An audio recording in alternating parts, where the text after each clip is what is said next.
कहता हूं कहीं इन्वेस्ट कर दो सर, जहां पे आपको 9% ज्यादा रिटर्न मिले। कहीं म्यूचुअल फंड में डाल दो। म्यूचुअल फंड में डालना जनरली आप लॉन्ग टर्म में अगर म्यूचुअल फंड देखते हो 10 साल से ऊपर, मान लो 10 साल का पीरियड है उधर, और इधर भी 10 साल आप देख रहे हो, 10 साल एक अच्छा पीरियड होता है जहां पे आपको 12 से 15% के आसपास म्यूचुअल फंड रिटर्न दे देता है। म्यूचुअल फंड में इन्वेस्ट करना है तो मैंने एंजल वन का लिंक डिस्क्रिप्शन में डाल रखा है, आप उस पर केवाईसी करके, फ्री है, डाउनलोड करना फ्री है, केवाईसी करना सब फ्री है, आप उस पर जाकर के म्यूचुअल फंड सर्च करके किसी भी म्यूचुअल फंड में इन्वेस्ट कर सकते हो। म्यूचुअल फंड नहीं समझ में आता क्योंकि कई सारे म्यूचुअल फंड होते हैं, तो सर इंडेक्स फंड में इन्वेस्ट कर दो, इंडेक्स फंड दो, किसी भी इंडेक्स फंड में इन्वेस्ट कर दो, 12 से 15% लॉन्ग टर्म में मिल जाता है। ठीक है, उधर तो 9% जा रहा है, तो मैं कहूंगा उधर को ना खत्म करने से अच्छा, उसको खत्म करने से अच्छा वो पैसा म्यूचुअल फंड में डाल दो सर, इंडेक्स फंड में डाल दो सर, वो ज्यादा बेनिफिशियल है। ठीक है, शॉर्ट टर्म के लिए नहीं, म्यूचुअल फंड या इंडेक्स फंड शॉर्ट टर्म में आपको रिटर्न हो सकता है ना दें। अरे मैं तो देख रहा था ऐप में, देखूं 3 साल में 26% 40% रिटर्न दिया है, लेकिन फिर भी रिकमेंडेशन ये है कि शॉर्ट टर्म के लिए आप म्यूचुअल फंड ना करें, ये मेरी रिकमेंडेशन है। लेकिन रिटर्न्स बड़े भयंकर है भैया। ऐप में जाकर के आप देखोगे ना, एंजल वन डाउनलोड करोगे, उसमें म्यूचुअल फंड सर्च करोगे, 3 साल में कई सारे म्यूचुअल फंड ने 40% दिया है। खैर दे दिया तो दे दिया, लेकिन मैं लॉन्ग टर्म के लिए रिकमेंड करता हूं, क्योंकि लॉन्ग टर्म में तो मिल ही जाता है, शॉर्ट टर्म में कई बार नहीं भी मिलता है, लेकिन लॉन्ग टर्म में मिल ही जाता है। ठीक है, जितने पास्ट आप एक्सपीरियंसेस देखोगे उसके बेस पे मैं ये कह रहा हूं। पांचवा, नहीं 5 तो हो गया ना, छठा बड़ा ध्यान से सुनो भैया, एंडोमेंट पॉलिसी और यूलिप पॉलिसी लाइफ इंश्योरेंस की बंद करवा दो, सो तुरंत आज के आज बंद करवा दो। हाँ, आखिरी स्टेज पे है, बहुत थोड़ा मोड़ा पैसा देना बाकी है, बड़ा मोटा पैसा आने वाला है, तो मत बंद करवाओ, चलने दो। लेकिन मैं कहता हूं अभी थोड़े ही दिन हुए हैं स्टार्ट कराए हुए, 2-3 साल 5 साल हुए हैं, और अभी 15 साल और देना है, 10 साल 12 साल और देना है। मैं कहता हूं सर बंद कराओ, वो पैसा आपका कूड़ा में जा रहा है, पैसा बर्बाद जा रहा है। तो कहोगे क्या होता है एंडोमेंट पॉलिसी, क्या होता है यूलिप पॉलिसी, बताता हूं। आपने बहुत सारे ऐसे पॉलिसी सुने होंगे ना, जीवन मलंग ढलंग, जीवन एलंग, जीवन लेटंग, एक किसी कंपनी का नाम नहीं ले रहा मैं, लेकिन हर कंपनियों में ऐसे प्लान होते हैं जो होता है कि आपको बस 5 साल पैसा देना है, 15वें साल से 5 साल आपको 1 लाख देना है, 10वें साल से आपको 1 लाख मिलना शुरू हो जाएगा। आपको 20 साल इतना पैसा देना है, 30वें साल से आपको इतना पैसा शुरू होगा, और बीच में अगर निपट गए तो इतना मिल। सर ऐसी पॉलिसी नहीं लेना, ये एंडोमेंट होगा या फिर यूलिप होगा, ये दोनों ही सबसे कबाड़ टाइप के पॉलिसी होते हैं, जो पैसे जो आपको 6% से ऊपर रिटर्न कोई नहीं देता। दिक्कत ये है ना, आपको जब पॉलिसी एजेंट बेच रहा होता है तो बता के नहीं बेचता कि ये एंडोमेंट है, यूलिप है। वहां पे आपकी रिस्पॉन्सिबिलिटी बनती है उससे पूछना कि ये एंडोमेंट है या यूलिप है। देखो 3 ही टाइप की लाइफ इंश्योरेंस पॉलिसी की बात करो ना, 3 टाइप की होती है, तो एंडोमेंट होगा या यूलिप होगा या टर्म होगा। टर्म बेस्ट है। लाइफ इंश्योरेंस अगर लेना है तो टर्म से अच्छा कुछ हो ही नहीं सकता, उसके अलावा कुछ लेना ही नहीं है। लेकिन लाइफ इंश्योरेंस में सेविंग के लालच में और इतना रिटर्न भी मिल रहा है, वो रिटर्न के लालच में आदमी एंडोमेंट में फंसता है, यूलिप में फंसता है, जिसमें इनडायरेक्टली सर 6% 7% से ऊपर का रिटर्न मिलता ही नहीं है, उससे ज्यादा तो इन्फ्लेशन खा रहा है आपको। तो दुनिया का कोई भी कंपनी का प्लान हो, सर एंडोमेंट है नहीं लेना, दुनिया का कोई भी कंपनी का प्लान हो, यूलिप हो नहीं लेना है। बस ऐसा प्रिंसिपल बना के रखो, मेरी रिकमेंडेशन है, बाकी आपकी मर्जी, क्योंकि 6-7% रिटर्न किसी में नहीं है सर। कैलकुलेट कर भी नहीं पाओगे, क्योंकि इस तरह का प्लान होता है। आप एजेंट को बोलोगे कैलकुलेट करके दे, वो भी नहीं कैलकुलेट कर पाएगा, इतना कॉम्प्लिकेटेड प्लान होता है। वो कहता है सीनियर से पूछ के बताऊंगा, ये हो सकता है झूठ बोल रहा है, इसमें तो 9% मिल रहा है, मेरा यूलिप है, मेरा इसमें 9। अरे भैया, अच्छा अगर यूलिप है तो म्यूचुअल फंड जैसा ही होता है, रिस्की बहुत होता है भैया उसमें। अब उतना ही रिस्क अगर हमको लेना है और रिटर्न मेरे को कम मिल रहा है, तो मैं म्यूचुअल फंड में डायरेक्ट ना जाऊं, मैं इंडेक्स फंड में डायरेक्ट ना जाऊं, काहे को मैं लूं यूलिप वाला प्लान। सर एंडोमेंट और यूलिप नहीं लेना, पूछ लो उससे कौन सा। अच्छा जो प्लान होता है ना, प्लान बुक में उसके ऑफिशियल जो डॉक्यूमेंट होता है उसमें लिखा होता है ये एंडोमेंट है यूलिप है, उसमें एंडोमेंट अगर यूलिप दिख रहा है साफ मत लो। सर कैसा भी प्लान है, कैसा भी प्लान है, वो बोले 50% रिटर्न दे रहा है, दे ही नहीं सकता, झूठ बोल रहा है, रिटर्न कहीं नहीं लिखा होगा उसमें। अच्छा एश्योर्ड प्लान, गारंटीड परसेंटेज, ये लिख के कई बार आपको बेवकूफ बनाया जा सकता है, लेकिन एक बात जान लो सर 6-7% से ऊपर का रिटर्न किसी भी एंडोमेंट में नहीं है। यूलिप में मिल जाता है कई बार, लेकिन यूलिप भैया रिस्की होता है, मार्केट लिंक्ड होता है, वो आपका पैसा शेयर मार्केट में लगता है। तो मैं कहता हूं अगर रिस्क ही लेना है तो म्यूचुअल फंड से अच्छा कुछ नहीं है, कुछ नहीं है। म्यूचुअल फंड में रिस्क, हालांकि रिस्क उससे कहीं कम होता है, लेकिन रिटर्न उससे ज्यादा होता है। यूलिप में रिस्क भी है और रिटर्न भी कम है। एंडोमेंट की तो बात ही छोड़ दो, लेना ही नहीं है। लाइफ इंश्योरेंस लेना है, टर्म से अच्छा कुछ नहीं है। ठीक, बंद करो। एंडोमेंट चल रहा है, यूलिप चल रहा है, सर बंद कर दो, पैसा कबाड़ जा रहा है, फालतू जा रहा है, निकल करके एफडी में डाल दो, वो उससे बढ़िया है।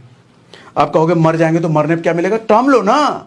अगर सच में लाइफ इंश्योरेंस लेना है तो टर्म लो, उससे अच्छा कुछ नहीं होता। लेकिन आपने तो लाइफ डेथ कवर करने के लिए लिया ही नहीं होगा, आपने शेविंग का, हमको इतना मिलेगा इसलिए हम ले रहे हैं, इतना मिले वाले के लालच में आपका कटाता है, आपका काटता है एजेंट। ठीक, सातवां तरीका बहुत बहुत बढ़िया तरीका है भैया, सातवां बड़ा ऑब्जेक्शनेबल भी है। सातवां तरीका है क्रेडिट कार्ड यूज करना शुरू करो। अब आप कहोगे सर क्रेडिट कार्ड यूज करके तो फंसे हैं, उसी में तो 10 लाख का लोन हो गया है। सॉरी, एक बहुत डिटेल वीडियो मैंने करा हुआ है, आप YouTube पे सर्च करोगे सागर सिन्हा क्रेडिट कार्ड। आज के टाइम में मुझे लगता है 16 लाख से ज्यादा लोगों का प्यार उस वीडियो को मिल चुका है, 16 लाख से ज्यादा। मैं नहीं कहूंगा आई बटन पे, डिस्क्रिप्शन में, लिंक में मैं नहीं देने वाला, थोड़ी मेहनत करो ना, सर्च करो सागर सिन्हा क्रेडिट कार्ड, सबसे टॉप पे वही वीडियो आएगा। 16 लाख से ज्यादा लोगों ने प्यार ऑलरेडी दे दिया है, आप भी जा करके सीखिए उस पर। क्यों मैं कह रहा हूं क्रेडिट कार्ड यूज करो, लेकिन वाइजली। सर क्रेडिट कार्ड से पैसा बचाया भी जा सकता है, पैसा कमाया भी जा सकता है, लेकिन अगर सही तरीके से यूज करो तो। हाँ, मैं आपको यहां डिस्क्लेमर ये दे रहा हूं कि क्रेडिट कार्ड बर्बाद भी करता है। 90% लोग क्रेडिट कार्ड यूज करके बर्बाद होते हैं। मैं भी एक टाइम पे बर्बाद हुआ था, लेकिन आज मैं ही हूं जो उसी क्रेडिट कार्ड को इस्तेमाल करके बहुत सारी चीजें अच्छी मैं कर पाता हूं। तो क्रेडिट कार्ड से बचत भी होती है भैया, सेविंग भी होती है, पैसा बचता भी है और पैसे थोड़ी कमाई होती भी है। मैं कहता हूं अगर टफ टाइम चल रहा है, कर्जे में हो, क्रेडिट कार्ड का इस्तेमाल करना सीख लो। क्रेडिट कार्ड आपका बहुत पैसा बचा देगा, आपके कर्जे को खत्म करने में क्रेडिट कार्ड मददगार साबित होगा। लेकिन इससे पहले बहुत लंबा कंटेंट है वो, आई गेस 30-40 मिनट का है, तो पूरा डिटेल में वो सीखिए, इसलिए मैं छेड़ ही नहीं रहा। उतना समझाने जाऊंगा तो यही वीडियो पता चले, यही सेशन पता चले 2-3 घंटे का हो गया, तो उसको जरूर देखिए। सागर सिन्हा क्रेडिट कार्ड सर्च लेना, आपको मिल जाएगा वो। ठीक है, 8वां तरीका मेरा वाला तरीका। अब ध्यान से सुनो मेरा तरीका कौन सा है। अच्छा, मेरा जो तरीका है ना, ये अमिताभ बच्चन वाला भी तरीका है। अमिताभ बच्चन वाला तरीका? हाँ, ये अमिताभ बच्चन वाला तरीका। अमिताभ बच्चन के साथ भी एक बार टाइम आया था ना, कर्जे में फंसे थे ना, याद होगी ना उनकी स्टोरी। मैंने सेशन भी करा था, सेशन का एक पार्ट मैंने फेसबुक पे डाला था। 22 मिलियन से ज्यादा लोगों ने उसको देखा है, 22 मिलियन, 2 करोड़ से ज्यादा लोगों ने उसको देखा है। अमिताभ बच्चन की स्टोरी है, 6-7 मिनट का है वो। फेसबुक पे सर्च है ना, सागर सिन्हा अमिताभ बच्चन स्टोरी ऐसा करके मिल जाएगा आपको। सर बात दरअसल ये है कि उन दिनों जब वो कर्जे में थे ना, और उस कर्जे में नौबत ये आ गई थी कि उनको अपने घर के स्टाफ को सैलरी देने तक का पैसा नहीं था। हालत ये हो गई थी, द लेजेंड अमिताभ बच्चन की ये हालत। उस वक्त वो आदमी कैसे उभरा होगा? ये जो 7 तरीके मैं बता चुका हूं, इन तरीकों को इस्तेमाल करके वो कर्जे से निकल पाया होगा क्या? सर नहीं हो सकता। हो ही नहीं सकता। जब कर्जा इतना बड़ा हो तो इन 7 तरीकों से नहीं निकला जा सकता। कर्जे का साइज अगर बड़ा है तो एक ही तरीका काम आता है। सर गधे की तरह, कुत्ते की तरह हर वो काम करो जिससे पैसा बन सकता है। गलत काम नहीं, जो लीगली गलत है वो नहीं। बाकी जितनी मेहनत आप कर सकते हो जिससे सही तरीके से पैसा कमाया जा सकता है। सर 24 घंटे अगर ना सोना पड़े तो नहीं सोएंगे। गायब कर दो अपने आप को दुनिया से, लेकिन पैसा कमाना है तो पैसा कमाना है।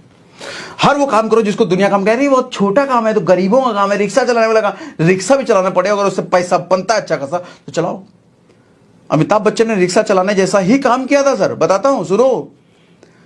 अमिताभ बच्चन जो उस टाइम की बात है 90s के टाइम पे, कोई भी बड़ा स्टार टीवी पर नहीं काम करता था। टीवी पर काम करने का मतलब छोटा काम है यार, इतना छोटा काम हम नहीं करेंगे वैसा। अमिताभ बच्चन उसी वक्त केबीसी में काम करना शुरू किया था, और आपको बता दूं सर, उसी केबीसी की वजह से अमिताभ बच्चन का करियर जो यूं गया था ना, यूं आया, उसी केबीसी की वजह से। वही छोटा काम जो कोई भी स्टार एक्सेप्ट नहीं करता, अमिताभ बच्चन ने उसको एक्सेप्ट किया, केबीसी में काम करना शुरू करते हैं, और उसी की वजह से वो धीरे धीरे उठता चला गया। फिल्में मिलने लग गई, नाम फिर से बनने लग गया, जो इमेज खराब हो चुकी थी उसी केबीसी की वजह से इमेज ठीक होने लग गई, तो और फिल्में मिलने लग गई, और ऐड मिलने लग गया, सब कुछ रिकवर होता चला गया। आज जिसको समझते हो ना, सब छोटा काम है, ये काम मैं क्यों करूं, पेपर बेचने का काम मैं करूं, रिक्शा चलाने वाला काम मैं करूं, डेटा एंट्री का काम मैं क्यों करूं, जिस काम को समझते हो ना छोटा काम है, मेरे लायक काम है, नहीं ईगो वाले आ रहा है, घुस जाओ सर, शिद्दत से घुस जाओ। समय अगर है ना, समय निकाल सकते हो ना उस काम को करने के लिए, कर डालो सर। क्योंकि बड़ा कर्जा इन 7 तरीकों से तो नहीं निकल सकता। फालतू की बातें हैं। छोटे मोटे कर्जों के लिए 7 तरीके ठीक है, लेकिन बड़ा कर्जा नहीं निकल सकता, जान ले लेगा। बड़ा कर्जा तो और ज्यादा पैसा कमा करके ही खत्म किया जा सकता है। मैं भी उनमें से हूं, मेरे साथ भी ऐसा था। तो आपको क्या लगता है 6-7 तरीके इस्तेमाल किए होंगे? सर काम किए सर, एक दिन में 3-3 काम किए, 3-3। अपनी जॉब भी करता था, पढ़ाने भी जाता था, साथ में अपनी डेवलपिंग के लिए पार्ट टाइम फ्रीलांसिंग किसी का प्रोजेक्ट भी लेता था। सॉफ्टवेयर इंजीनियर हुआ करता था मैं। सैटरडे संडे भूल गया था सर, ढंग से सोना भूल गया था सर, ढंग से खाना भूल गया था सर। सब रिकवर कर दिया। लगे 1.5 साल लगे, लेकिन सब रिकवर कर दिया। ठीक है, 90 दिन के ट्रांसफॉर्मेशन पे लग जाओ सर। 90 दिन के लिए मैं कहता हूं गायब हो जाओ, या 6 महीने के लिए गायब हो जाओ। दुनिया को लगे मर गया है, खत्म हो गया इसका खेल, अब बचा नहीं है। पता नहीं कहां घूम रहता, किसी से मिलता नहीं, किसी से बात नहीं करता, किसी से व्हाट्सएप नहीं करता, किसी से चैट नहीं करता, सोशल मीडिया यूज नहीं करता। जो करना उसमें रम जाओ। बदलना पड़ेगा सर अपने आप को। बड़ा पैसा कमाने के लिए ना खुद में बदलाव लाना पड़ेगा। कुकू एफएम का रिमाइंडर फिर से आपको दे देता हूं। कुकू एफएम इस वक्त 60% ऑफ आपको दे रहा है, सिर्फ 24 से 26 तारीख तक। 99 नहीं, सिर्फ 39 में आपको मिल रहा है। डिस्काउंट कोड CL60 यूज कर लेना। डाउनलोड करने का लिंक हमने डिस्क्रिप्शन और कमेंट बॉक्स में दे रखा है। अपने आप पर काम कीजिए, अपने आप को ग्रो कीजिए। लर्निंग में सबसे ज्यादा इन्वेस्ट करो सर, समय भी लगाओ, पैसा भी लगाओ। ये वो इन्वेस्टमेंट है जो कभी खराब नहीं होता, और ये वो इन्वेस्टमेंट है जो दुनिया में सबसे ज्यादा रिटर्न देता है। दुनिया का कोई भी इन्वेस्टमेंट आपको उतना रिटर्न नहीं दे सकता जो आप खुद पर लगाते हो, खुद की लर्निंग पर, खुद पर मेहनत पर लगाते हो। सेशन में अगर आपको कुछ वैल्यू एडिंग मिला, लगा कि मैंने कुछ फायदे की बात करी, तो मुझे कमेंट बॉक्स में जरूर बताइए कि सर बहुत मजा आ गया आज का सेशन देख करके, बहुत फायदे की बात रही सेशन में। ऐसी लिख करके मुझे बताइए, मैं पढ़ता हूं आपके कमेंट, हर एक कमेंट पढ़ता हूं आपके। लिखो, मैं पढ़ रहा हूं, अभी भी कमेंट पढ़ रहा हूं। लिखो लिखो लिखो, लिखे लिखे पढ़ रहा हूं, देखो लिखो।